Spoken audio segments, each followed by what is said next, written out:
Alright, welcome back everyone. Can you play any of them at any time, or is it set missions? You can after you beat it. After you beat it? Okay. And there may be a certain point in the game, I think. So you can just start playing as whichever one you want, whichever Autobot. Whichever one is your preference. Skip all this bullshit. Okay, so, you know, the option to change characters. Oh, well, that was quick. Yeah. Alright, so... Arc. Already got Bumblebee, Optimus Prime, Sideswipe. Grimlock has not been unlocked yet. And...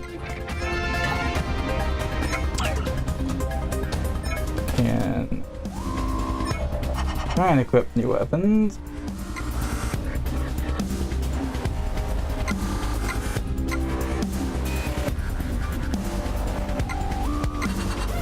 So is the level the power of the weapon, or that this weapon is at a certain level? It's at a certain level. You can level them up? Yeah, you can.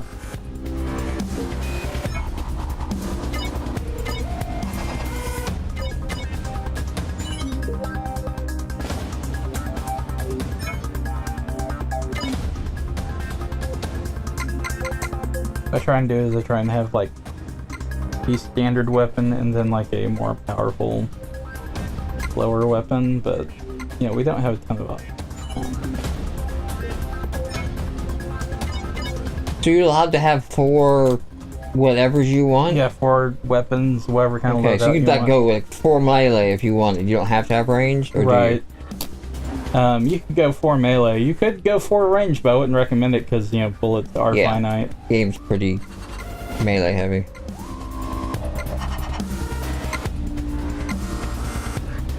Alright.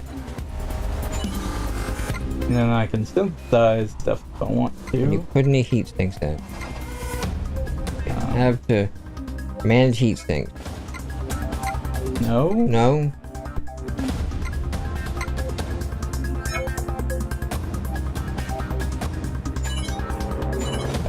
I'm not gonna really bother spending a lot of money on it just right here at the start. There's a lot of fidgeting through all of that sequence. Yeah, there is. Also, I didn't know this, but the light change based on the character? It might. Maybe when we get the, if I ever get the PlayStation Slim controllers, the new ones. Yeah. The touchpad is got a bit of colored light on it too, so you can see what color your front light is. Because apparently a lot of games do stuff like that, change colors based on the character you select or something like that. But you almost hardly ever notice it. Broforce has one of the more entertaining ones. Because whenever you complete a level in Broforce, it flashes red, white, and blue. Oh, nice.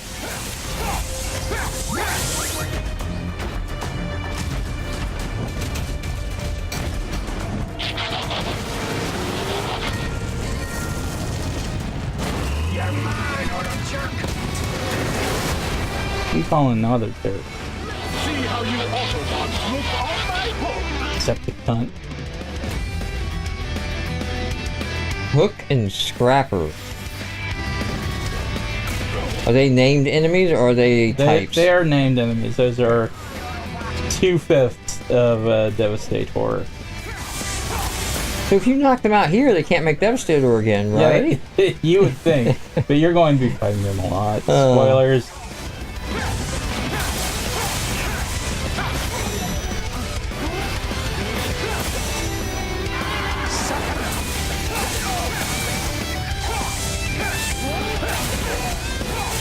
When do we get to see the Insecticons? And they'll be around. Promise. You won't miss them.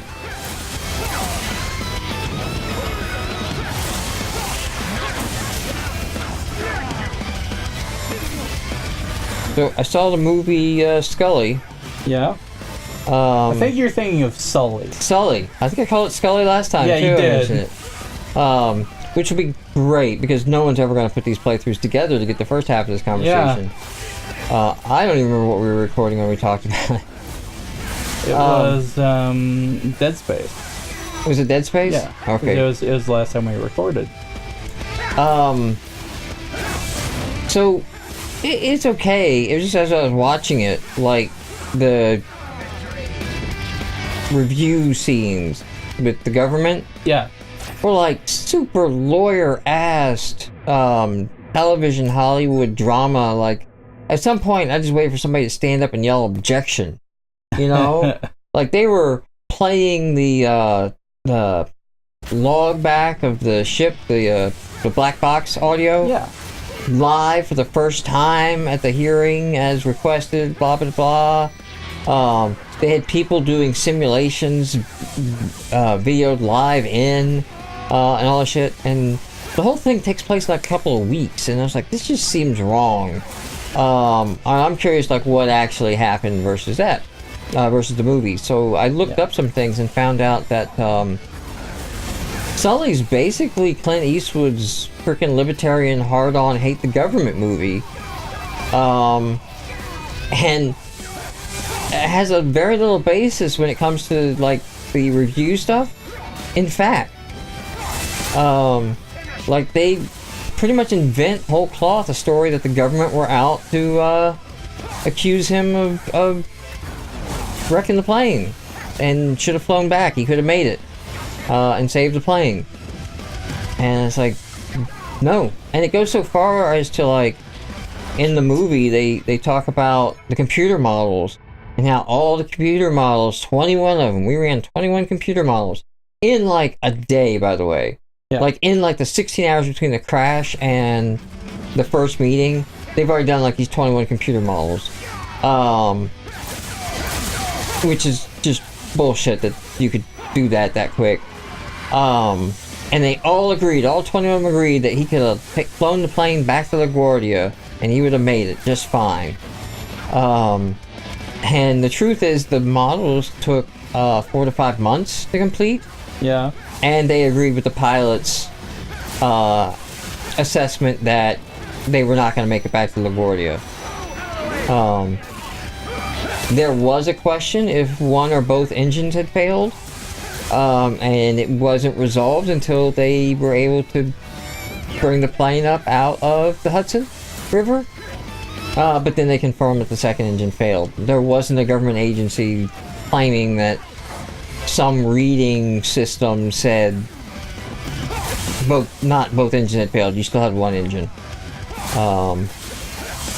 Everybody in the movie is based on is the actual name of the person it's based on. So every actor is playing like down to the air traffic control. Like the names given are the names of the real people. A lot of the dialogue is dialogue from actual recordings, except for the 3 government officials, who are all fiction. It even goes so far as to run 2 government agencies into one. So they like mix up the crests of the different agencies throughout the show. Had no consultants from the investigation crew on the movie. Basically, it's like you look into the politics of Clint Eastwood. Basically, you know, he big libertarian guy, government's evil, and that's the story he wanted to tell. Are now accessible. Shut them down in any Fantastic. I also found an interview with the actual investigator, who at this point is retired. And he talked about how terrible it was that the movie did that, because the agency, NTSB or whatever they were called, or whatever, National something Safety Investigations, blah blah, they have no enforcement powers. So like in the movie, you know, they're talking about like, oh, if this comes back that I made the wrong call, my career is over, they'll ground me. Like, no, they have no power, actual power over anything. They operate solely on the agreements and acceptance of the airline industry and the union. Like, as just trust. And he's like, we're all the time lobbying Congress to get safety changes made, you know? Like, we see a bunch of accidents, and we're like, we should do this to the seats, or reinforce this piece, or something like that. Should be required. And we have to talk to Congress, which is basically talking to the voting public. And they're going to watch this movie that makes us look like criminals and just out to screw everyone. And who cares about the lives saved? We only were about the plane coming back. Which is also weird, because the government wouldn't give a crap about the plane. The airline would give a crap about the plane. If anybody was to be like, oh, all that money was wasted on this plane, it'd be the airline.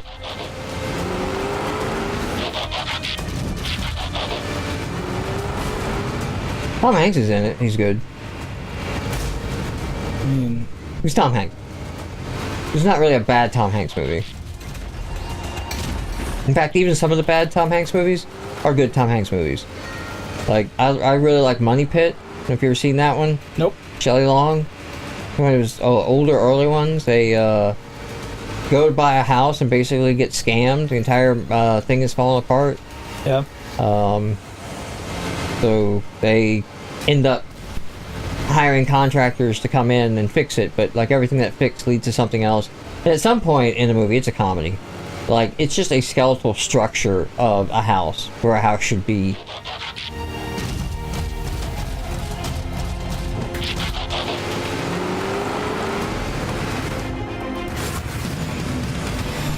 Alright, we're gonna run into the Ninja Turtles down here? I wish. I mean, it is possible. PlatinumGames took that licensing deal as well. They sure did. I'm not gonna hold it against them. Hey, it could have gone to a lot worse. Yeah, absolutely. It has gone to a lot worse. Gone to a lot worse. Even without a movie deal. Yep. Like, let's just make a bad Turtles game. For no reason.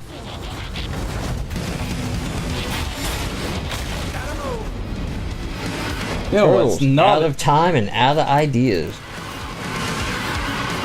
Turtles in Hell was a great game. That's the only title I can remember. Except for Teenage Mutant Ninja Turtles on the NES, and fuck that game. Right?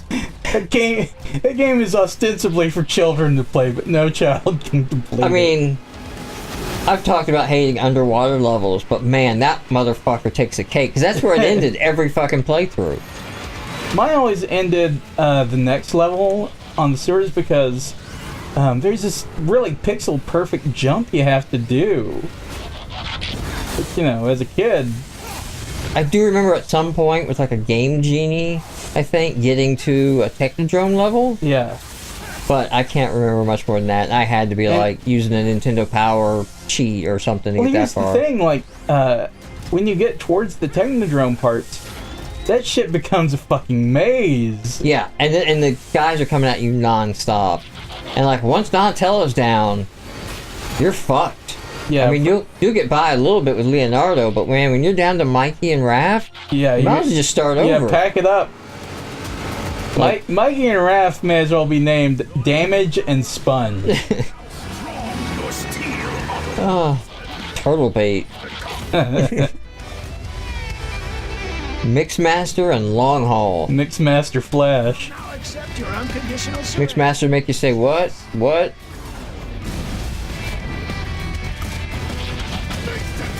Look at hip, hop, hibbity, hop. To the hip hop hibbity beat. Yeah, I'm trying to like make it Mixmastery somehow. Mix the concrete. Whatever the hell that is. I think I would know as much concrete's been poured out my office window this year. There's a surprising, when you build a building, okay, and you do the foundation first, there's a lot of digging involved. Yeah. When you get that building up, there's a shit ton more digging involved that, I mean, I'm just a layman, you know, I haven't built that many buildings from scratch. Sure. But I'm looking at it going like, why didn't you guys do this digging the first time? Like, whatever you're putting down there, why didn't I go down there the first time? But there's a lot of digging and redigging involved.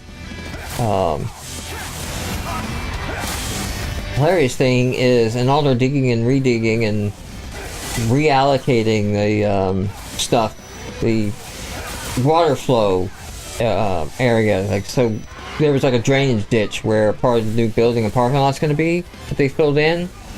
So they basically put one of those big underground storm drains in so that the water still can flow through there, just under the parking lot. Well, somebody either didn't double check their math or they didn't do the greatest in the math class, but they severely underestimated the amount of dirt they would need to be put back on top. And the parking lot was a good 2.5 feet below the sidewalk. And they paved it. Like, the contractors are like, yeah, it's good enough. Yeah, good enough. Yeah. Should be fine. One thing about my company, we have lawyers on staff that basically went to the contracts and went, no, it's not good enough. Good enough when I say it's good enough. So, they, we basically have a parking lot parfait. We have a parking lot and then more dirt and then a parking lot on top of it. I look forward to the next building or whatever that happens on top of this when somebody digs this up and it's like, what the fuck was going on here?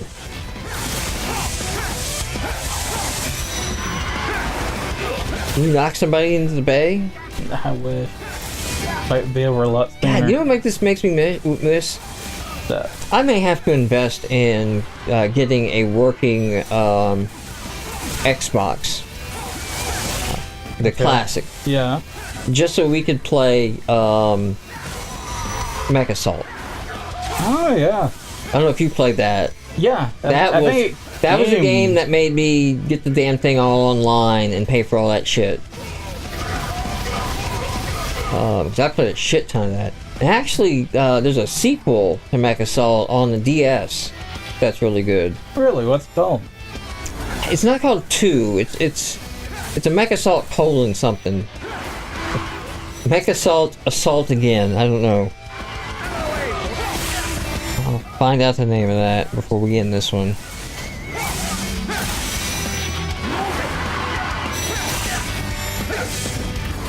Yeah, because you could probably pick that up really cheap right now at a used store.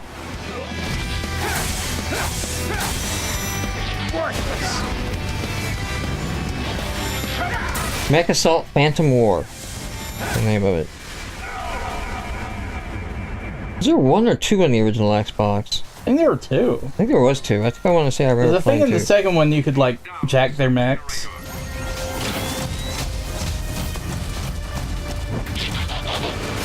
How much time we got left?